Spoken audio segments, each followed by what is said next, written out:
Good morning everyone. फिर से एक नए दिन खत्म होकर रेडी शेडी हो गए तैयार और हमारी बिलो बिल्कुल रेडी है। बिलो करते हैं स्टार्ट और निकलते हैं शॉप की साइड। और आज हमारी ड्यूटी वो नहीं थी, आज गुड़िया रानी हमारी सोई पड़ी थी।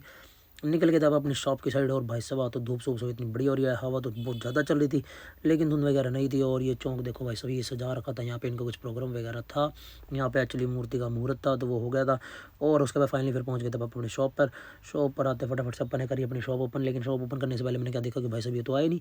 तो आज मुझे लग रहा है कि मैं जल्दी आ गया, मुझे आज खुशी हो रही थी। और फिर शॉप ओपन करने के बाद काम करते करते दोपहर हो गए, टाइम का पता लगा हमने कर दिया था लंच शॉप पे ही। आज हम घर नहीं गए थे क्योंकि दूसरा भाई आया नहीं था। और फिर देखते देखते रात हो गया तो भाई पता ही नहीं लगा, काम करते करते बहुत ज़्यादा सेटिंग वगैरह सारी शॉप की करी। और भाई और फिर मंगवा ली था अपने चाय चाय पीती अपने चाय करी इन्जॉय। और ये भाई बोले चलो, फिर मैंने कहा चलते हैं अपने काम। हमें घर से फ़ोन आ गया था एक्चुअली, कुछ घर पर सामान देने आना था। मैंने कहा चल मैं चलता हूँ। फिर मैंने सोचा चलो कुछ खाने के लिए भी ले लेते हैं घर के लिए। और फिर आ गए थे इन भाई के बाद मैं फटाफट से यहाँ से हमने नूडल इनको बोल दिए थे कि नूडल पैक कर दो। भाई सब बहुत बढ़िया खाना बनाते हैं, कुछ भी बनवा लो इनसे, फास्ट फूड बहुत अच्छा होता है। इनसे हमने फटाफट नूडल रेडी करवाए और पहुँचने लगे थे हम अपने घर के साइड। लेकिन मैं क्या देखता हूँ भाई साहब, यहाँ तो रोड का बिल्कुल बुरा हाल कर रखा है। इन्होंने बीच रोड में बिल्कुल सारा रोड तोड़ दिया, खड्डे इतने ज़्यादा कर दिए। एक्चुअली यहाँ पे मेरे ख्याल से पानी इकट्ठा होता था तो ये प्रॉब्लम थी।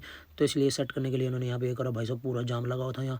फटाफट से हम निकल गए थे रास्ता दिखाने के लिए। और देखो लाइट बिल्कुल भी अंधेरा था, लाइट होनी नहीं थी। और फिर उसके बाद अपन घर पे सामान पकड़ाने के बाद दोबारा निकल गए थे अपने शॉप की साइड। और शॉप पर आ रहे थे हमने, करते भाई हवा इतनी ज़्यादा चल रही थी। और ये मुझे समझ नहीं आ रहा भाई, ये वीडियो क्यों नहीं बनवाता, पता नहीं क्यों इतना शर्म आता है, समझ नहीं आती। मिलते हैं आपको इसी के साथ नेक्स्ट व्लॉग में। कुछ भी अच्छा लगा हो तो लाइक करना, शेयर करना।